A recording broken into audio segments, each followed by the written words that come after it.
नमस्कार दोस्तों, कैसे हैं आप सब? आपकी दिन भर की थकान को मिटाने के लिए पेश है यह खूबसूरत कहानी। इसी तरह की और भी मज़ेदार कहानियाँ पाने के लिए चैनल को सब्सक्राइब करें। वीडियो पसंद आए तो लाइक और शेयर करें। आज की कहानी है माँ जी, आप कब सुधरेंगी?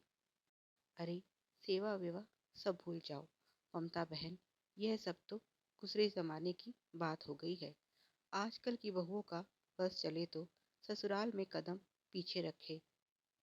पहले सास ससुर का वृद्धाश्रम में कमरा बुक करवा दें। अब हर किसी की हमारे जैसी अच्छी किस्मत कहाँ।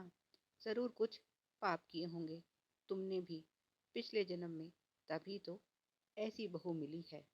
उन्होंने यह बात जानबूझकर कुछ जोर से कही ताकि रसोई में खड़ी उनकी बहू पुष्पा सब सुन सके।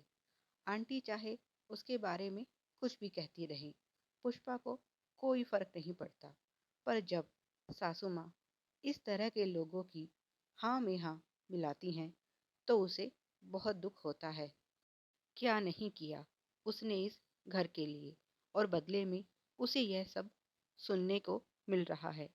उससे तो अच्छी देवरानी मीनाक्षी रही।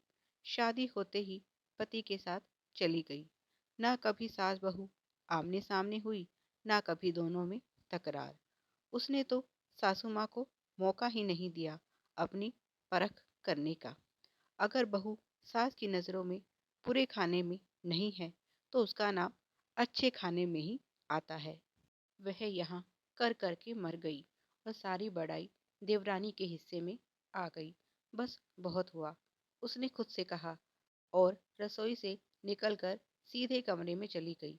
चाय की प्रतीक्षा करते करते जब बहुत देर हो गई तो सासू माँ ने आवाज़ लगाई, बहू, चाय बना रही हो या उसे लेने आसाम ही पहुँच गई? 2 कप चाय बनाने में समय ही कितना लगता है, पर तुम्हारे बस का कुछ नहीं। पर जब रसोई से कोई जवाब नहीं आया तो वह उठते हुए बोली, तुम बैठो कविता बहन, मैं ज़रा देख कर आती हूँ कि अभी तक चाय क्यों नहीं बनी है।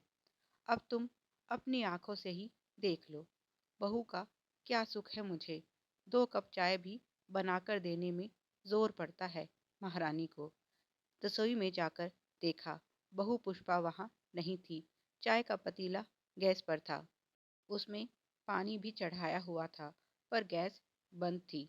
वह बड़बड़ाई, कैसी भुलक्कड़ औरत से पाला पड़ा है। गुस्सा तो बहुत आया, पर वह कविता के बारे में सोचकर चुप रह गई, क्योंकि उसकी आदत है बात का बतंगड़ बनाने की। यहाँ सुनकर जाएगी और बाहर जाकर सबको उन दोनों की लड़ाई के बारे में बढ़ा चढ़ाकर बताएगी। क्यों दूसरों के सामने अपने घर का तमाशा बनाना। पर अब बहू तो जैसी है वैसी ही रहेगी। उन्होंने चाय बनाई और कविता के साथ गपशप करते हुए चाय का आनंद लिया। उसके जाते ही वह पहुंच गई बहू के पास। पुष्पा, यह क्या बदतमीजी है? क्या यही शिक्षा लेकर आई हो अपने मायके से? मेरा लिहाज तो तुम करती नहीं, कम से कम घर आए मेहमान की तो कुछ इज्जत रखा करो। तुम्हें चाय के लिए बोला तो तुम यहाँ बेड पर आकर पसर गई, और हम वहाँ चाय का इंतज़ार कर रहे हैं।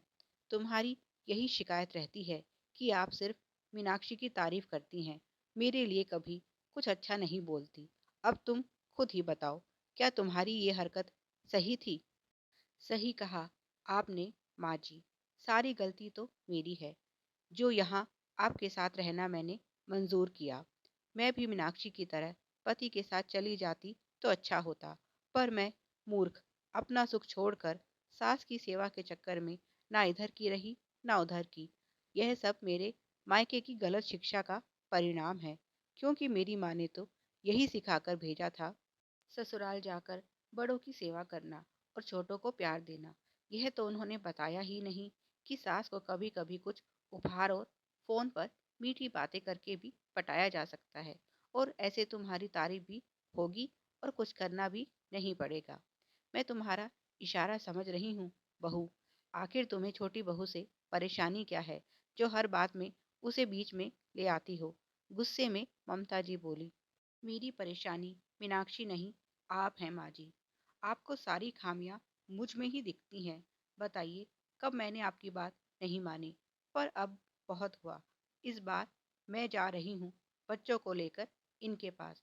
बुला लीजिए अपनी लाडली बहू को सेवा के लिए। मैं भी तो देखूं वो कौन सा आपको सोने के पालने में झुलाएगी।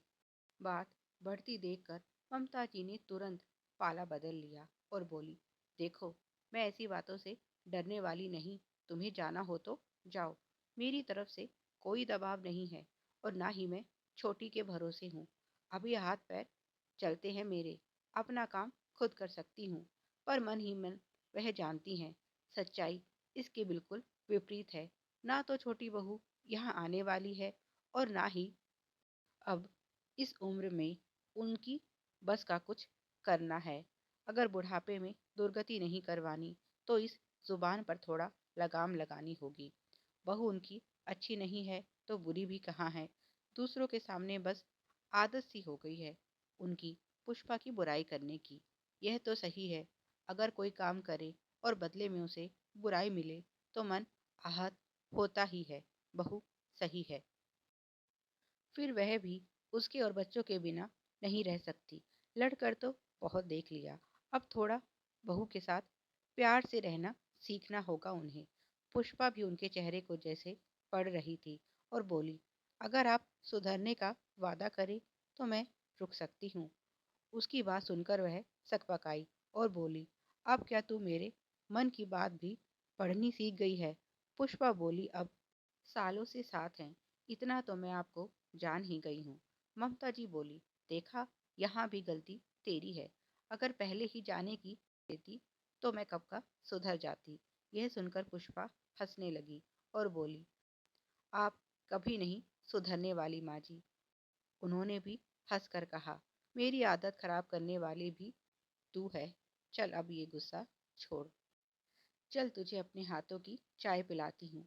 आगे से अपने व्यवहार पर नियंत्रण रखने का वादा कर। वह मुस्कुराते हुए रसोई की तरफ चल दी।